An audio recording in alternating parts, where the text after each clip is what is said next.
पोल्टू का सच आने के बाद हुआ बड़ा धमाका। अर्जुन ने लिया बड़ा फैसला।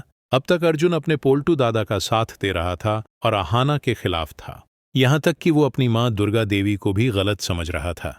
लेकिन अब अर्जुन को सच का एहसास हो गया है। उसे समझ आ गया है कि पोल्टू एक बहुत ही घटिया इंसान है जो अपने आप को सही साबित करने के लिए किसी भी हद तक जा सकता है, यहां तक कि अपने ही परिवार की इज्जत को मिट्टी में मिला सकता है। अब अर्जुन को अपनी गलती का पूरा एहसास होता है और वह सबके सामने पोल्टू की कॉलर पकड़ लेता है। अर्जुन गुस्से में पोल्टू से कहता है, तेरी हिम्मत कैसे हुई घर के भोग को बाहर फेंकने की? तूने बहुत बड़ी गलती की है। माता रानी के भोग को अपवित्र करने की सजा तुझे जरूर मिलेगी। मैं तुझे कभी माफ नहीं करूंगा। अब मुझे तेरा असली चेहरा दिख चुका है। यह सुनकर पोल्टू के होश उड़ जाते हैं, क्योंकि अर्जुन वही था जो अब तक उसका साथ दे रहा था। तो सच में उसे और उसकी मां बुआ जी को यह घर छोड़ना पड़ेगा। अर्जुन सबके सामने आहाना से माफी मांगता है और कहता है, मुझे तुम्हें समझने में देर हो गई आहाना।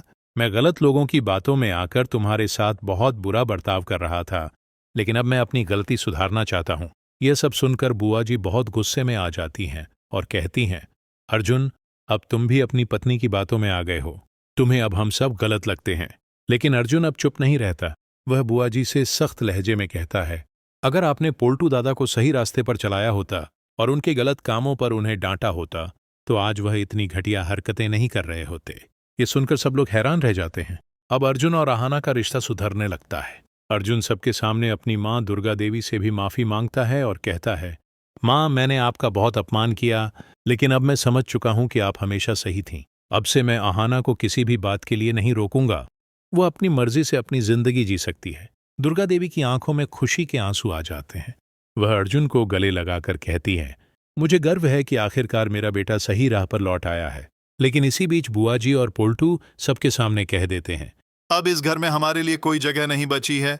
सब लोग हमारी बेइज्जती कर रहे हैं, इसलिए हम यह घर छोड़कर जा रहे हैं। लेकिन जाते जाते पोल्टू मन ही मन कसम खाता है कि वह दुर्गा देवी को बर्बाद करके ही रहेगा। अब कहानी में नया ट्विस्ट आने वाला है, क्योंकि दुर्गा माता के विसर्जन के दिन आहाना पर बहुत बड़ा खतरा मंडराने वाला है।